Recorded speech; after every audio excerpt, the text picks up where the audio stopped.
Hello ನಮಸ್ತೆ. ಮಾನವನ ಮೂಲಭೂತ ಕರ್ತವ್ಯಗಳು. ಮಾನವನ ಮೂಲಭೂತ ಕರ್ತವ್ಯಗಳು.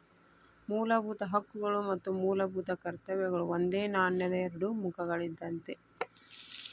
ಮೂಲಭೂತ ಹಕ್ಕುಗಳು ಮತ್ತು ಮೂಲಭೂತ ಕರ್ತವ್ಯಗಳು ಒಂದೇ ನಾಣ್ಯದ ಎರಡು ಮುಖಗಳಿದ್ದಂತೆ.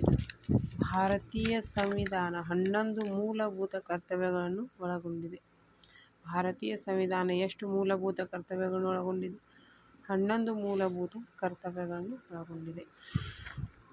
ಅದ್ರಾಗ ಒಂದೇನು ನಿಮ್ಗೆ ಲೈಕ್ ಮಾಡಿರಿ, ಶೇರ್ ಮಾಡಿರಿ, ಕಮೆಂಟ್ ಮೂಲಕ್ಕಿಂದು ತಿಳಿಸ್ರಿ. ಸಂವಿಧಾನ, ರಾಷ್ಟ್ರಧ್ವಜ ಮತ್ತು ರಾಷ್ಟ್ರಗೀತೆಯನ್ನು ಗೌರವಿಸುವುದು. ಒಂದೇದು ನೋಡ್ರಿ, ಅದ್ರಾಗ ಸಂವಿಧಾನ, ರಾಷ್ಟ್ರಧ್ವಜ ಮತ್ತು ರಾಷ್ಟ್ರಗೀತೆಯನ್ನು ಗೌರವಿಸುವುದು.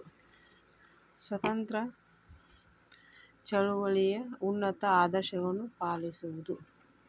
ಸ್ವತಂತ್ರ ಚಳುವಳಿಯ ಉನ್ನತ ಆದರ್ಶಗಳನ್ನು ಪಾಲಿಸುವುದು. ಭಾರತದ ವಿವಿಧತೆ ಮತ್ತು ಏಕತೆಯನ್ನು ರಕ್ಷಿಸುವುದು. ಭಾರತದ ವಿವಿಧತೆ ಮತ್ತು ಏಕತೆಯನ್ನು ರಕ್ಷಿಸುವುದು.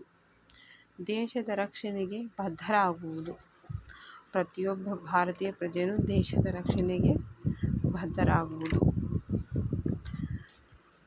ಭಾರತೀಯರಾದ ನಾವೆಲ್ಲ ಒಂದೇ ತಾಯಿಯ ಮಕ್ಕಳು ಮತ್ತು ಸಹೋದರತ್ವದ ಮನೋಭಾವನೆಯಿಂದ ಬೆಳೆಯುವುದು.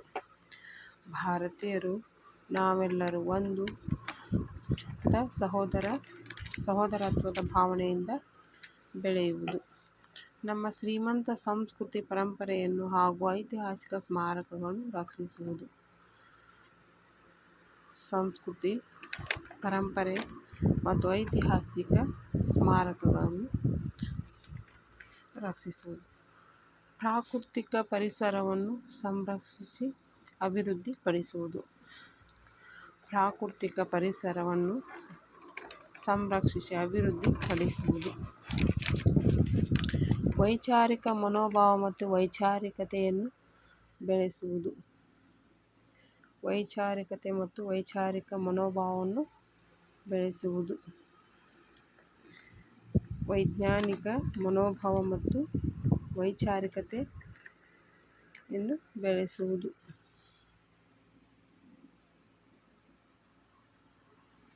ನೆಕ್ಸ್ಟ್, ಸಾರ್ವಜನಿಕ ಆಸ್ತಿಯನ್ನು ರಕ್ಷಿಸುವುದು. ಸಾರ್ವಜನಿಕ ಆಸ್ತಿಯನ್ನು ರಕ್ಷಿಸುವುದು ಮತ್ತು ಹಿಂಸೆಯನ್ನು ತಡೆಗಟ್ಟುವುದು. ವೈಯಕ್ತಿಕ ಹಾಗೂ ಸಾಮೂಹಿಕವಾಗಿ ಅಭಿವೃದ್ಧಿ ಚಟುವಟಿಕೆಗಳಲ್ಲಿ ಪ್ರಾವೀಣ್ಯತೆ ಪಡೆದು ದೇಶದ ಪ್ರಗತಿಗೆ ಶ್ರಮಿಸುವುದು. ವೈಯಕ್ತಿಕ ಹಾಗೂ ಸಾಮೂಹಿಕವಾಗಿ ಅಭಿವೃದ್ಧಿ ಚಟುವಟಿಕೆಗಳಲ್ಲಿ ಪ್ರಾವೀಣ್ಯತೆ ಪಡೆದು ದೇಶದ ಪ್ರಗತಿಗೆ ಶ್ರಮಿಸುವುದು. 6 ರಿಂದ 14 ವರ್ಷದೊಳಗಿನ ಎಲ್ಲ ಮಕ್ಕಳಿಗೆ ಮತ್ತು ಪೋಷಕರು ಶಿಕ್ಷಣ ಪಡೆಯಲು ಅವಕಾಶ ಮಾಡಿಕೊಡುವುದು. ಪ್ರತಿಯೊಬ್ಬ ಭಾರತೀಯ ಮಗುವಿಗೂ 6 ರಿಂದ 14 ವರ್ಷದ ಎಲ್ಲ ಮಕ್ಕಳಿಗೆ ಹೆತ್ತವರು ಮತ್ತು ಇನ್ನುಳಿದವರು ಶಿಕ್ಷಣ ಪಡೆಯಲು ಅವರಿಗೆ ಒಂದು ಹಕ್ಕೈತೆ ಅಂತ ನಾವು ಕಲ್ಪಿಸಿ ಕೊಡಬೇಕಷ್ಟೆ. ನೀವು ಲೈಕ್ ಮಾಡಿರಿ, ಶೇರ್ ಮಾಡಿರಿ, ಕಮೆಂಟ್ ಮೂಲಕ ತಿಳಿಸ್ರಿ. ಮೂಲಭೂತ